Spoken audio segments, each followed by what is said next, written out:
Morning all of you. आज मैं class 5 के लिए बच्चों आपकी हिंदी टीचर आपको हिंदी व्याकरण में पहला चैप्टर जो है भाषा, लिपि और व्याकरण को पढ़ाने जा रही हूँ। तो चैप्टर को पढ़ने से पहले हम लोग इसके भाषा के बारे में थोड़े से जान लेते हैं कि भाषा क्या है। तो भाषा जो है, जब हम अपने मन के भाव और विचारों को बोलकर दूसरों पर प्रकट करते हैं और दूसरों के भाव विचारों को सुनकर ग्रहण करते हैं, तो इसे ही भाषा कहते हैं। तो हमारे भारत देश में हजारों तरह की भाषाएं बोली जाती हैं, लेकिन भारत के संविधान में 22 भाषाओं को मान्यता दी गई है। ठीक है, और यहाँ आप देख सकते हो कि यहाँ भाषा के बारे में थोड़ी सी परिभाषा को विस्तार से आपको बताया गया है। तो यहाँ हम क्या लिखा गया है कि हम अपने भाव या विचार बोलकर या लिखकर दूसरों के सामने व्यक्त करते हैं। मतलब आप अपने भाव को या विचार को, मतलब आप जो सोच रहे हो उसे बोलकर या लिखकर दूसरों को बता रहे हो या दूसरों के सामने प्रकट कर रहे हो। दूसरों के भाव या विचारों को सुनकर या पढ़कर समझते हैं। अब जो दूसरा सामने वाला जो कह रहा है उसे या तो हम लोग सुनते हैं और नहीं तो पढ़ते हैं, तभी हम लोग समझ पाते हैं। इस प्रकार बोलकर और लिखकर भाषा व्यक्त की जाती है तथा पढ़कर और सुनकर भाषा समझी जाती है। ठीक है, तो यहाँ पर बोला जा रहा है कि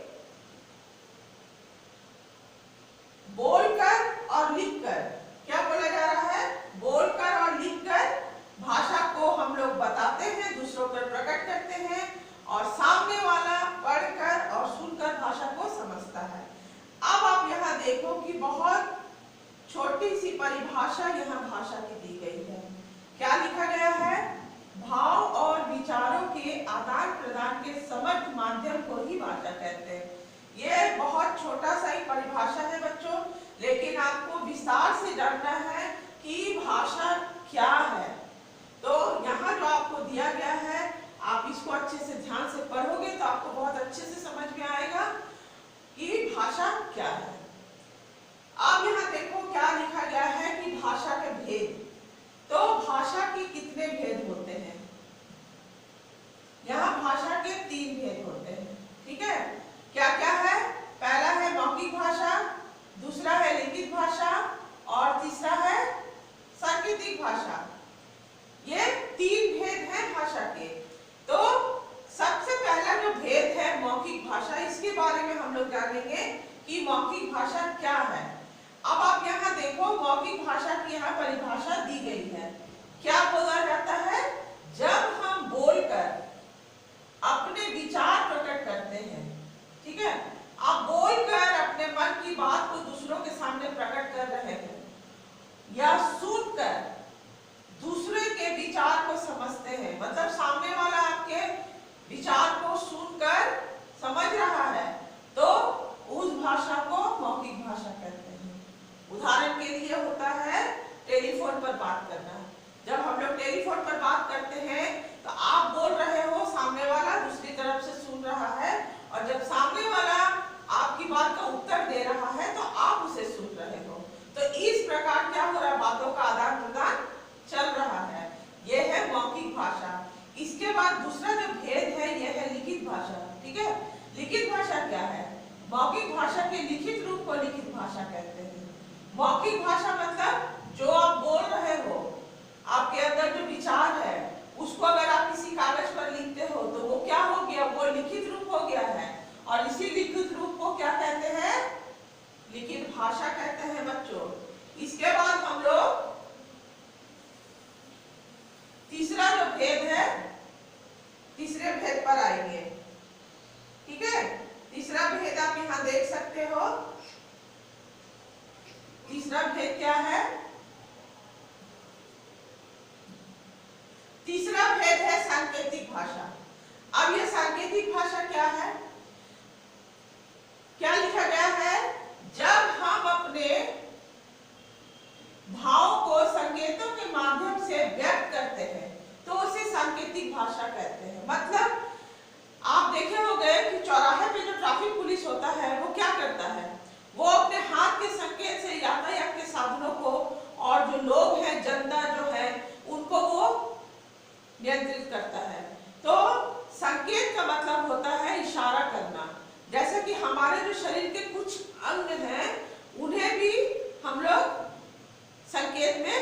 प्रयोग करते हैं। जैसे कि हाथ से आपको अगर किसी को बुलाना होता है तो हम लोग हाथ से इशारा करके उसे बुलाते हैं, तो सामने वाला समझ जाता है कि वो हमें बुला रहा है।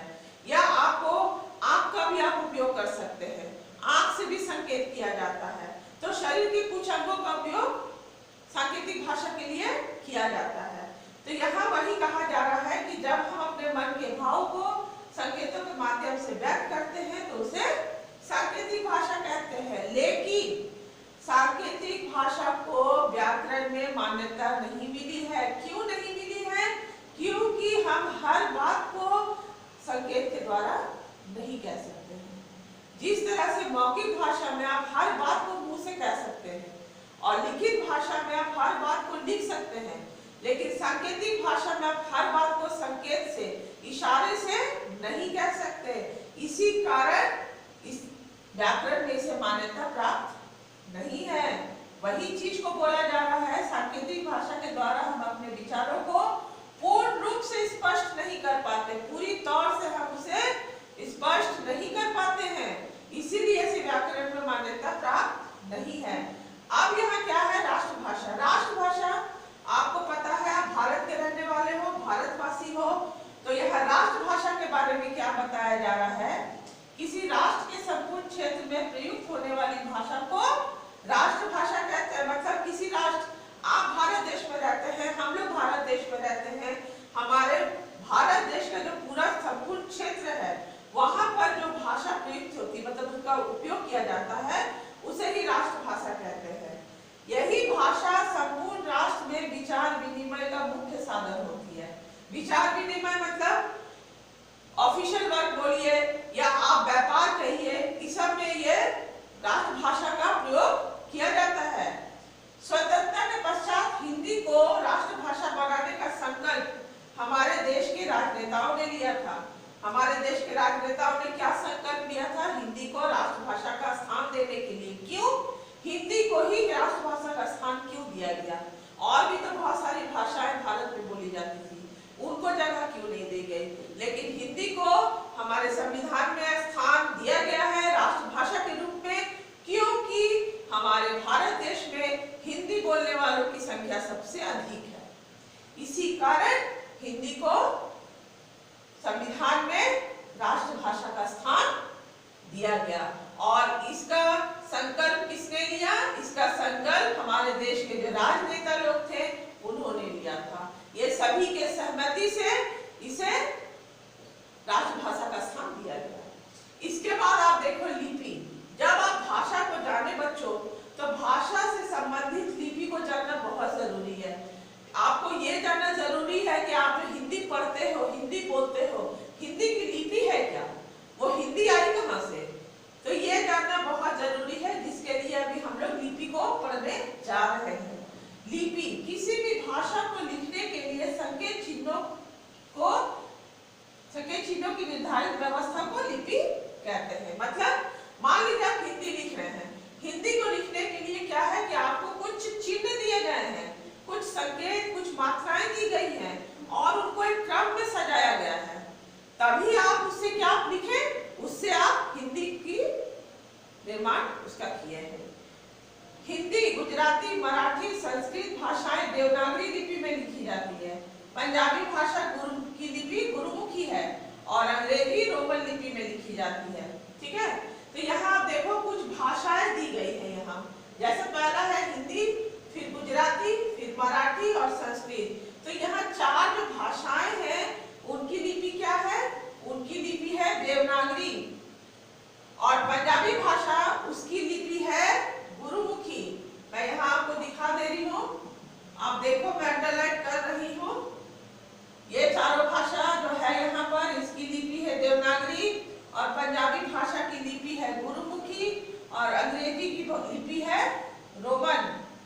ठीक है, तो ये आपको जानना बहुत जरूरी है। हिंदी पढ़ते हो, हिंदी लिखते हो, उसकी लिपि है क्या और लिपि किसे कहा जाता है। मैं फिर बता दे रही हूँ कि किसी भी भाषा को लिखने के लिए कुछ संकेत चिन्हों की व्यवस्था की गई है और उन्हें एक क्रम में सजाया गया है, उसे ही लिपि कहते हैं। इसके बाद आप देखो क्या है, व्याकरण है। आप देख सकते हो यहाँ पर क्या है, ये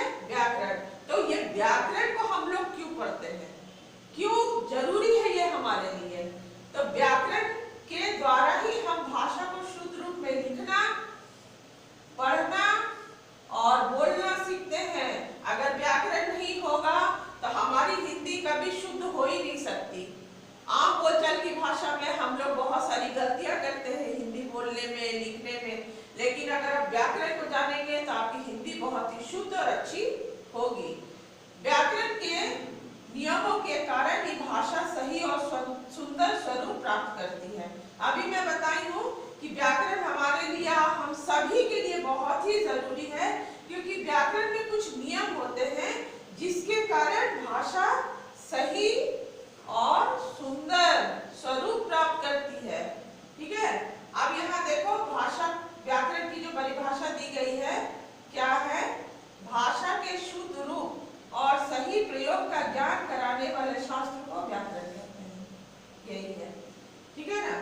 शुद्ध रूप और सही प्रयोग मतलब आप उसका सही शुद्ध रूप लिखोगे और उसका सही से आप उसका प्रयोग करोगे, इसी को बोध कराने वाले शास्त्र को व्याकरण कहा जाता है। अब यहाँ व्याकरण के भेद भी दिए गए हैं। अब व्याकरण के भी भेद है, और व्याकरण के भेद क्या है? व्याकरण के भी 3 भेद है। पहला है वर्ण विचार, देख सकते हो। पहला है वर्ण विचार, दूसरा है शब्द विचार, फिर है वाक्य विचार।